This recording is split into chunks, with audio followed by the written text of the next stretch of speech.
to what I believe is going to be one of the most consequential conversations that we can have today.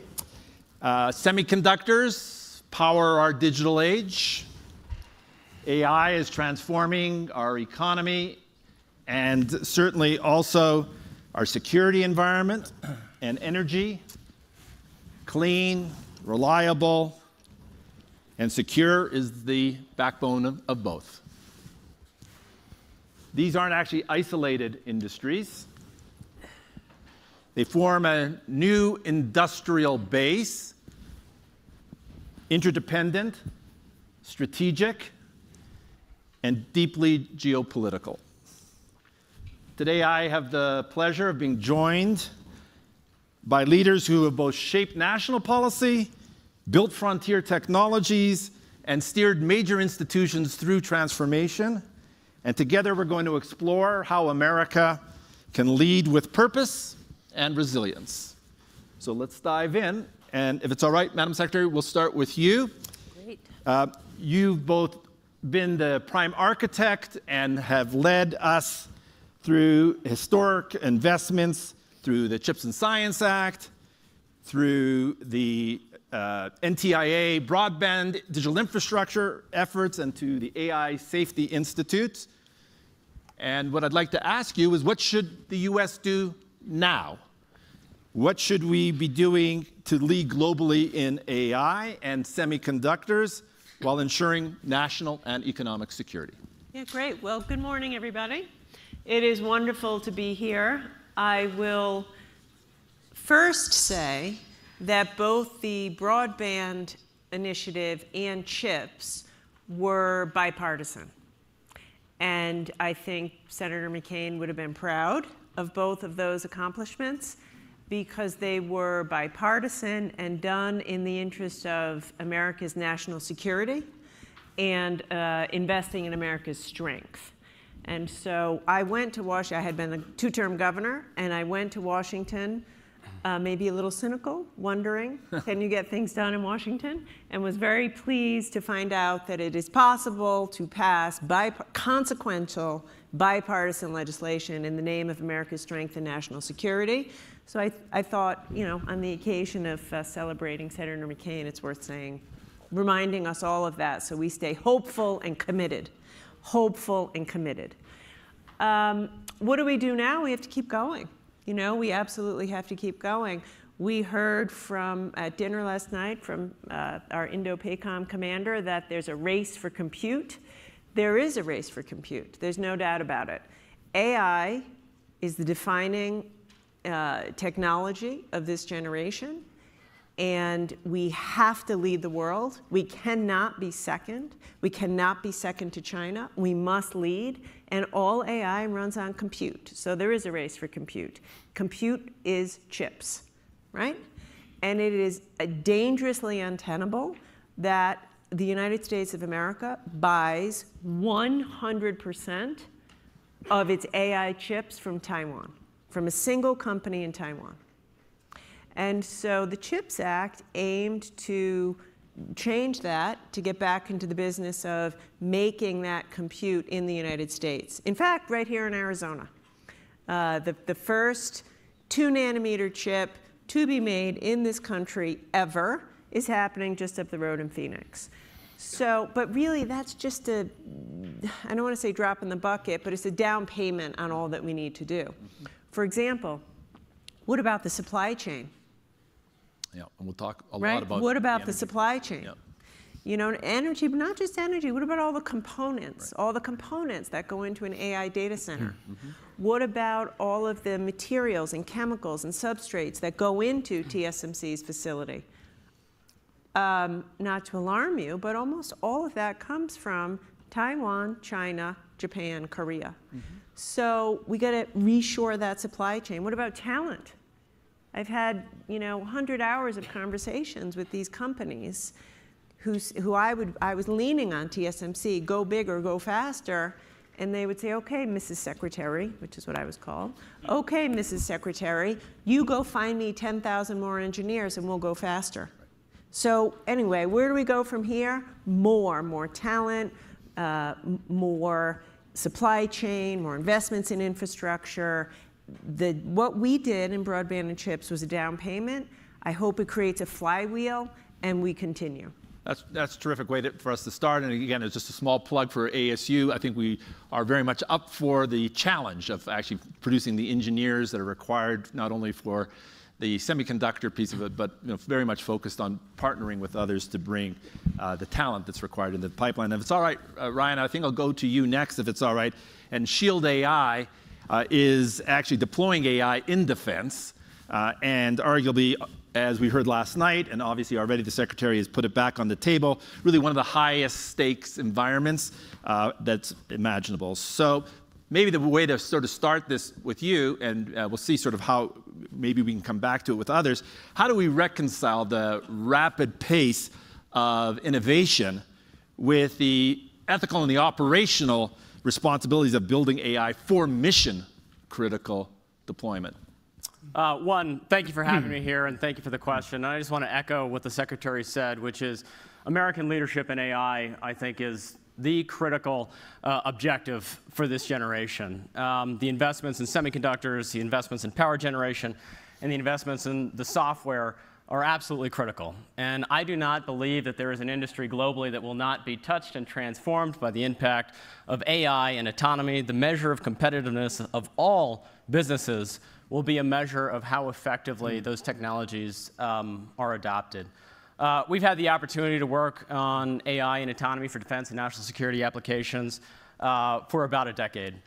And while I believe that there's amazing opportunity to make huge and transformative impacts on the battlefield, there's still a lot of work to be done before I think the technology can reach its full potential.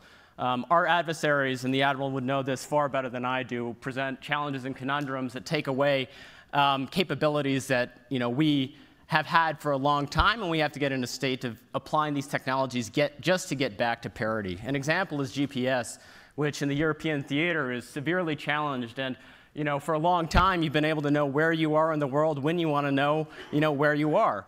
And so one of the big applications of AI and autonomy is just to recreate the basic functioning of GPS. And there's a huge amount of effort and initiative to recreate this basic infrastructure with more advanced software to produce those capabilities.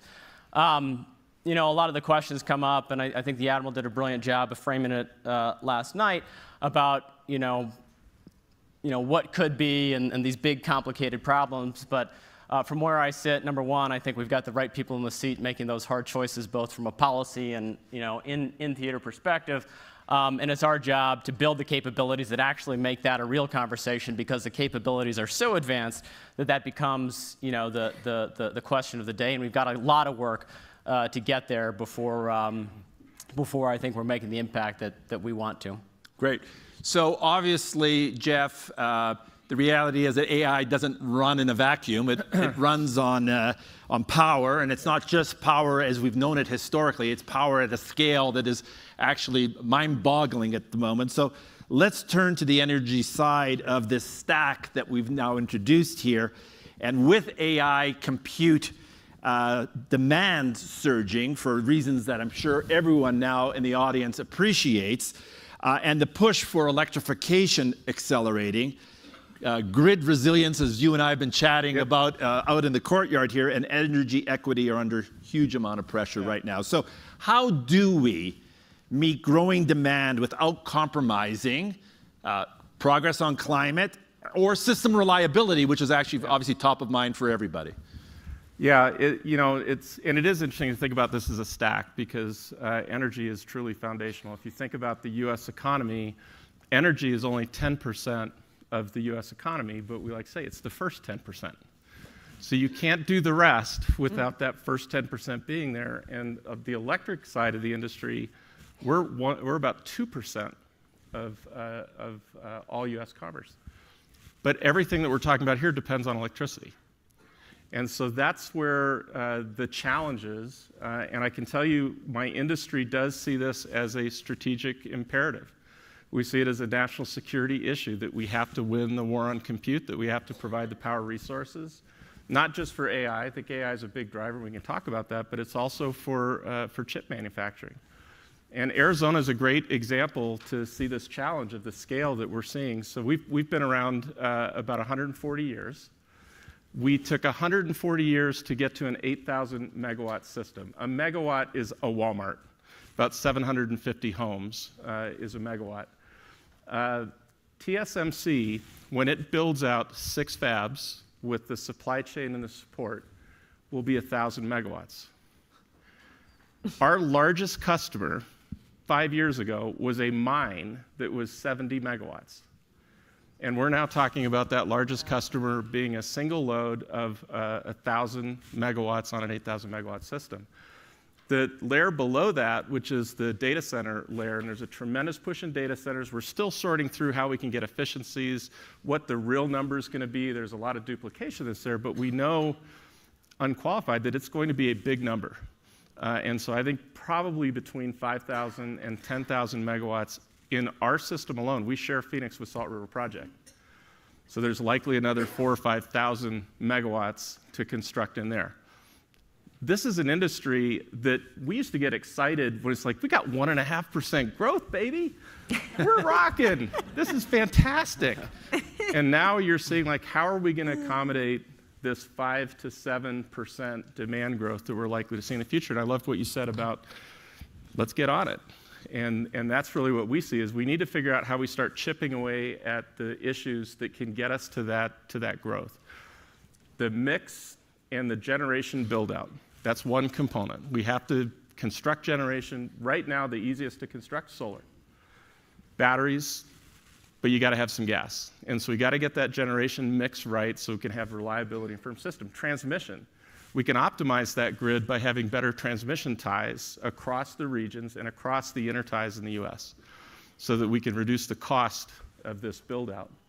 Supply chain is going to be a huge challenge, just because if I ordered today, called GE Vernova and said I want a new gas turbine to put on the grid, 6 years. Let that sit in. Let that sink in. 6 years. Now, we can juggle spots in the production queue and things like that. Transformer, and we'd worked on transformers before. A large transformer, typically coming from either Europe or Korea, 5 years. And every one of these data centers needs a substation that's going to step the generation down into that data center. So we have to get better on that. Also not well understood is workforce. When TSMC came in, we've got 2,000 employees at the largest energy producer in the US. I know Senator McCain was a huge supporter of Palo Verde.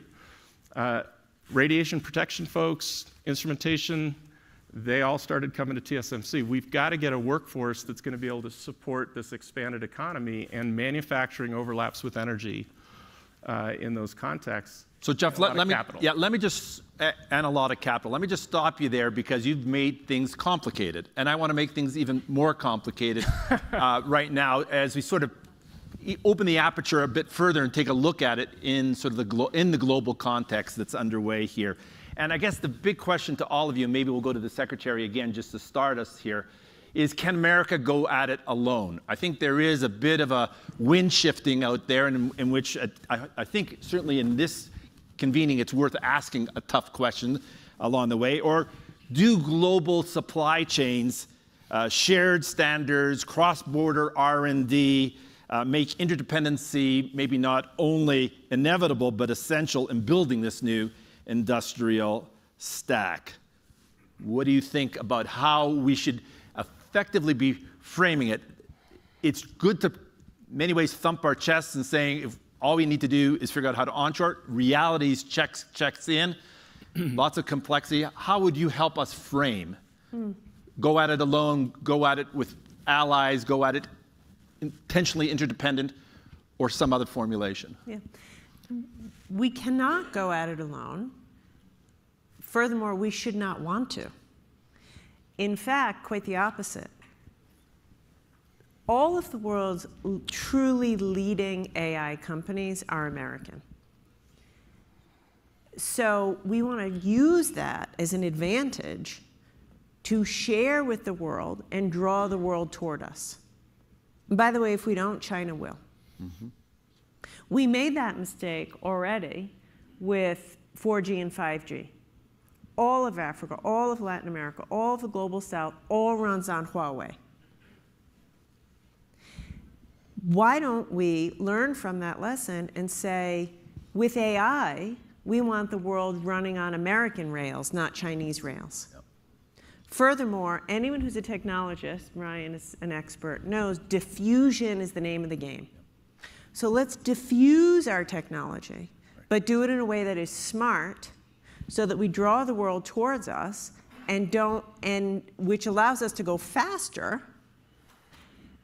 but not let our best, technology get into the hands of the Chinese. One of the last things I worked on as secretary was a rule called the AI diffusion rule. And what we tried to do is to set up a kind of a taxonomy of countries that shared our values and would make it easier for them to receive leading-edge US chips. And did we get that perfect? No, because nothing's ever perfect. But the concept, I think, is correct, which is like our chips are better than Huawei chips. We always want to be relatively better. That secures us. So therefore, we do want to block the Chinese to the best extent we can from getting the most sophisticated semiconductor equipment, the most sophisticated chips. That being said, we want the rest of the world, including people who don't line up perfectly with our values, right. Maybe the UAE, there's tough calls to be made, to have our chips, to run on our rails with cyber and physical security conditions. And I remember vividly, and this goes exactly to what Jeff's saying. You're talking about the compute power and the electricity power.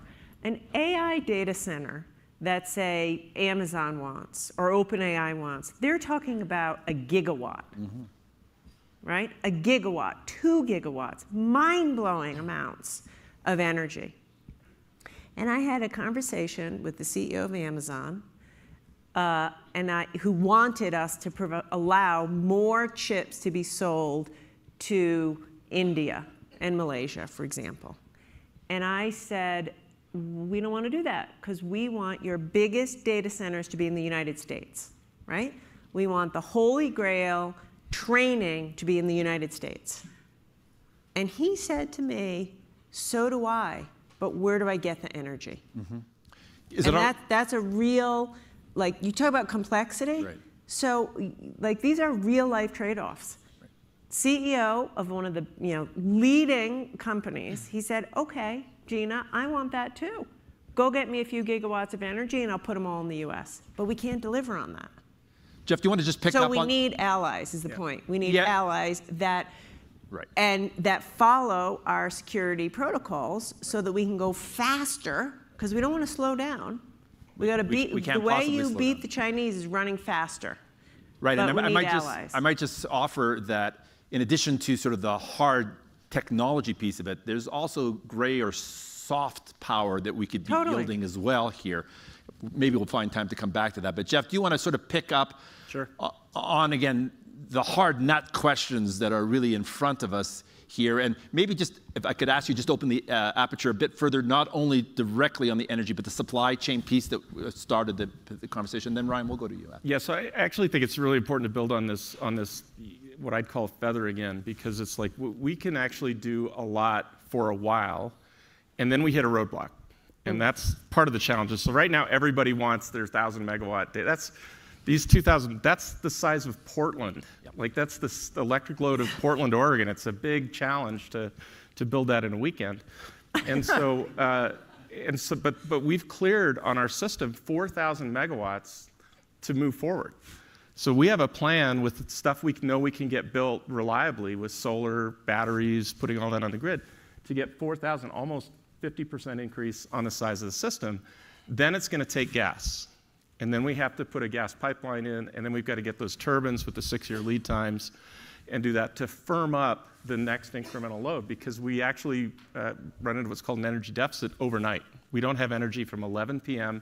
to 7 a.m., and there's no way to get it other than a nuclear plant or gas. So, but we can feather into that. So we can do a lot and then begin to make the steps and then maybe lean on allies to say, hey, come in and help us over that time.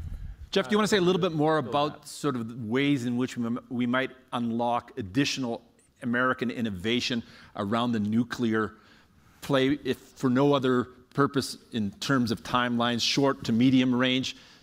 What's your take, your insight? Obviously, it's a non-trivial strategic move as well. Yeah, nuclear is a geopolitical issue. I just say right now, don't count on nuclear being in the near term. That's going to be more. We may see some U.S. nuclear and government-owned utilities in the 2030s. We're a $10 billion company. We're not going to bet the balance sheet on a nuclear plant in the 2030s. We're going to wait until 11 of them. We want to be number 11. We don't want to be number 2. And so, but we can get there. Unpack it. Just unpack that. Why is that? The financial risk to do the early ones, the cost will come down as we build more nuclear in the U.S., but the first one's super expensive. Yeah. And so we have to figure out a way over the financing hurdle, which is let's deploy those plants. That's why Tennessee Valley Authority, government utility, is building the first SMRs, small modular reactors in the U.S. As we scale those, the cost comes down, and it becomes more doable for a company of our size to do nuclear. We operate the biggest nuclear plant in the country right now, so we want to. We can't finance it. But we do have to get over that. I'd say that's gas bridge. Nuclear picks it up in the 2030s, 2040s, right. And we can continue to decarbonize. Great. Ryan, I mean, as you sort of hear the conversation around the complexity of the relationship between energy at the foundation, chips and the race on chips and AI, do you see the defense play here as a way of American ability to project and amplify its advantage, or do you see, I think you framed it in the opening as also an area where we needed to, quote unquote, catch up? I think the Secretary is right when she says that the United States is a leader in AI. And I think that American power comes from like the full gamut of the country, right? Building on our values, the economy, our military strength. And so leadership in AI, from my perspective, is about every company in America leading the world at what it does. When I hear about electrical power and chips, like the thing that I think about as a CEO, it's like running payroll for me. If I can't run payroll, I will cease to exist as a company. And it doesn't give me any asymmetric advantage to be able to run payroll, but I know that if I can't do it, I might as well pack up and go home. And so power, chips, these things are fundamental to the existence of the industry and the competitiveness of America over the next 20, 30 years. Now, the question about international partners and working together, I think was a great one, and I wholeheartedly agree. A lot of times when we think about international collaboration, and a lot of the news, of course, because of what's going on with the administration and the tariff policies and so forth, a lot of attention is drawn to the physical supply chains and the movement of goods around the world. What is not as appreciated, I think, is the software factories that exist in the world. The ability to ship complex, excellent software with velocity is a very hard problem, and it's one that's solved by Microsoft, Amazon, and any great software company has built a software factory that lives at the intersection of high performance and high assurance. And when you get more users on your software factories, you're achieving economies of scale.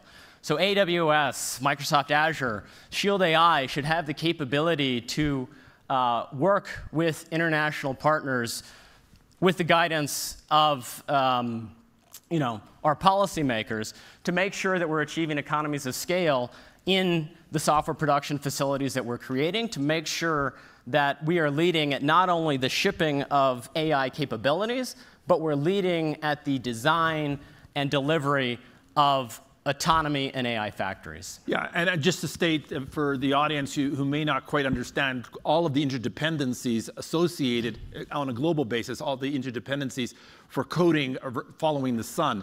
So, conversation just before on Ukraine, some of the best coding factories that we have, India, critically important, and all of those obviously are critical to velocity and to keeping, that interdependency continuing to bring us value, and we don't want to put that at risk clearly along the way. If it's all right, maybe The next round, I'll even try to amplify or extend this out further around strategy, and maybe pose a somewhat controversial framing, which is around strategic prioritization.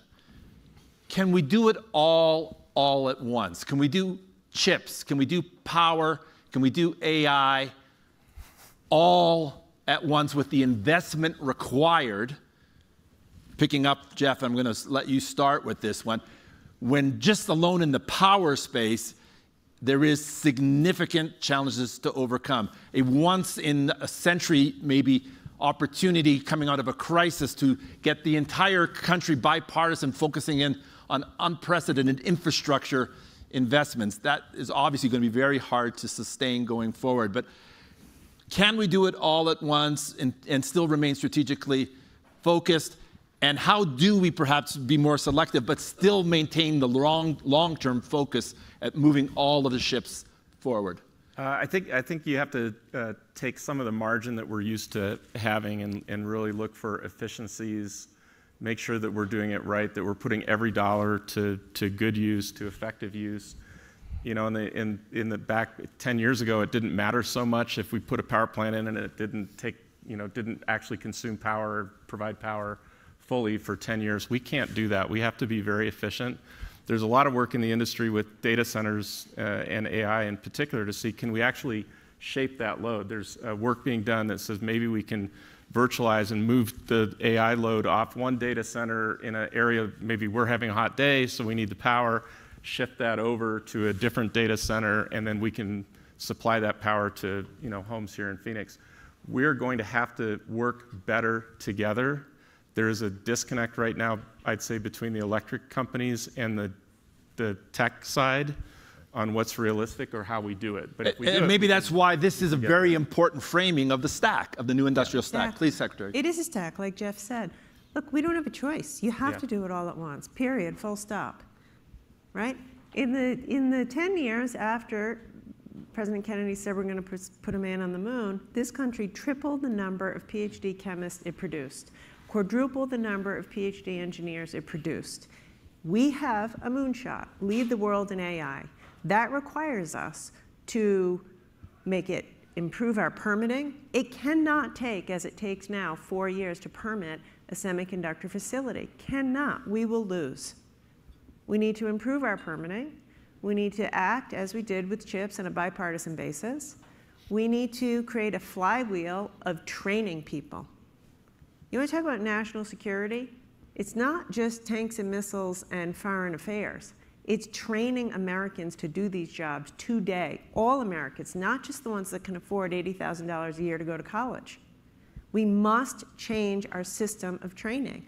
That is how we lead the world. Energy, same thing. Innovation, same thing. We have no choice. We have to do it. We have to do it fast. We have to do it all at once.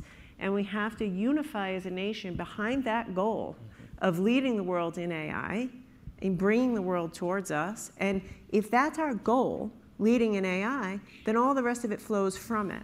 And when I first was pitching Congress on the CHIPS Act, I said, this building, if all we do is build a few fabs in the United States because of the CHIPS Act, we have failed. Yep. That is a failure.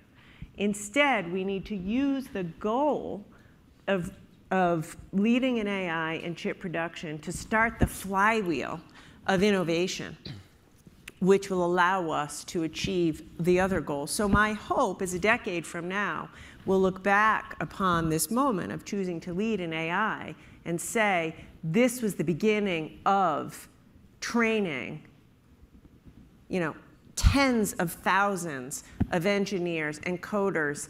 And by the way, people know how to make things, right? People know how to make things. Not that long ago, the hot major at MIT was electrical engineering, right? Very good. Okay, look at Ryan. Ryan's a young man, right? I'm a slightly older woman. But when we were both in college, half of undergraduates at MIT were electrical engineering. Today, more than half are computer scientists. Now, we need computer scientists. AI is code. You've got to write with code. We also need people who can make things. We have completely ceded that ground to Asia. So let's get back into the business of making things, and let's find the young Americans, train them, Americans from all over this country, rural, urban, inner America, coastal America, and point ourselves toward that goal. And yeah, we've got to do it. We have to do it all at once, at the same time, at pace, if we're going to win and if we're going to lead the world. Well, that's very well stated, and I think definitely worth. So with the time that remains, maybe I have one last question, and maybe Ryan will start with you if it's all right, which is a bit of a crystal ball piece of it. You know, obviously, as we've heard this weekend and as we're all experiencing and witnessing, things are moving, the cycles are getting shorter, and the dramatic changes are happening at really geometric as opposed to arithmetic kinds of scale. So, but in the next 12 to 18 months, which is probably the only amount of time frame that makes much sense for us, what dramatic change do you think we might see? And if I can just sort of ask the other side of it, what might we be surprised in seeing actually be sustained over the next 12 to 18 months that you think might otherwise be subject to some disruption? Either choose one or both of those kinds of pieces. And Ryan, if it's all right, we'll start with you. We'll go to Jeff, and then we'll finish our time together with the Secretary. Yeah. I don't have strong opinions on what the surprises might be over the next 12 to 18 months, so I'll reframe the question for myself, if that's okay. In 90 seconds, you can do whatever you like. I believe that there is tremendous opportunity and risk over the next 5 to 10 years. I talk about chips and power generation being the things that you better do, otherwise, you might as well pack and go home. But the asymmetric advantages that the country enjoys today in the area that we're talking about is chip design, where the best chips can be 10 to 20 times better than the ordinary chips. And AI models, where the best models can be 10 to 20 times better than the average models. And so the rate of change there is extraordinary. And if you look forward, people are forecasting, between 30 and 100x improvement in AI performance per unit, call it power, over the next 5 to 8 years, with far greater increase in demand, which is driving underlying need for chips and power. But the risk is that as we're executing the all of the above, we find ourselves on the wrong side of asymmetry, where an adversary or another country finds a 10x that we hadn't thought of, or finds a 100x that we hadn't thought of, and we find ourselves in a tough situation. And so I think the fortunate position that we start in is that our AI companies lead the world. Our chip designers lead the world. But because that technology changes so fast, it introduces strategic risk of surprise. And I don't have any great advice on how to deal with it. I think the Secretary's comments on ensuring that we have the best and most talented people in this country are the right place to start.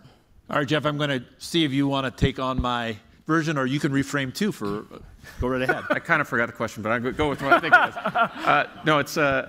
I think we're going to get better at collaborating, and we're going to rationalize some of these numbers that are more press release numbers, and we're going to figure out what do we really need to do, how do we better collaborate. Just quickly on the supply chain, a lot of the data center companies have gotten transformers and the stuff we need, and they've taken it out of the supply chain. And so we've got to figure out how can we work together and collaborate better to build the stuff we need in time to meet the demands that we need to meet, because it is a strategic imperative that we meet them. Yeah. No, I agree completely with Jeff. It means we need to do more. We have to figure out a way to produce more and faster. And some of that is embracing more automation. We have to innovate. We have to innovate so that we can do more and faster.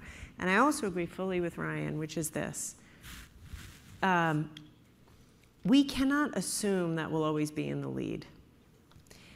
At the end of the administration, I was quoted as saying, trying to use export controls to hold China back is a fool's errand.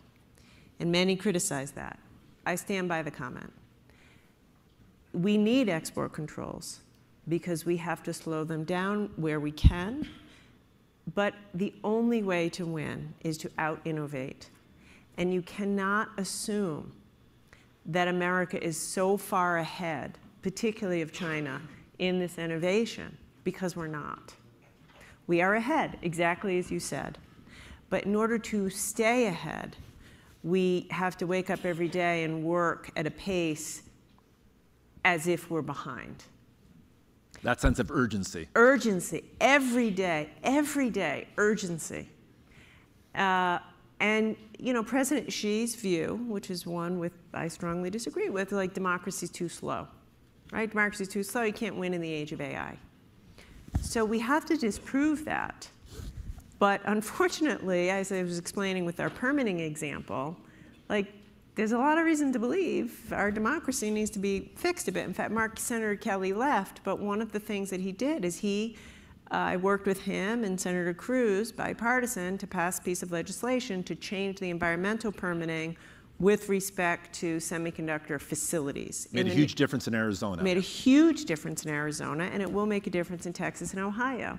So, like, we have to assume, and the other thing is, we can't be so, like, chauvinistic and naive to say, well, the rest of the world will just come to the United States. They can wait. They can wait and just wait for our chips. They won't wait. We cannot assume that these other countries will wait. We can actually assume China will be there aggressively offering a cheaper alternative, maybe not as good, but cheaper. So I guess we have to find a way to speed the work that we're doing in this area if we're going to always maintain our edge, which is where we need to be if we want to be safe. Thanks for the clarion call. Ladies and gentlemen, would you please join me in thanking our terrific panel?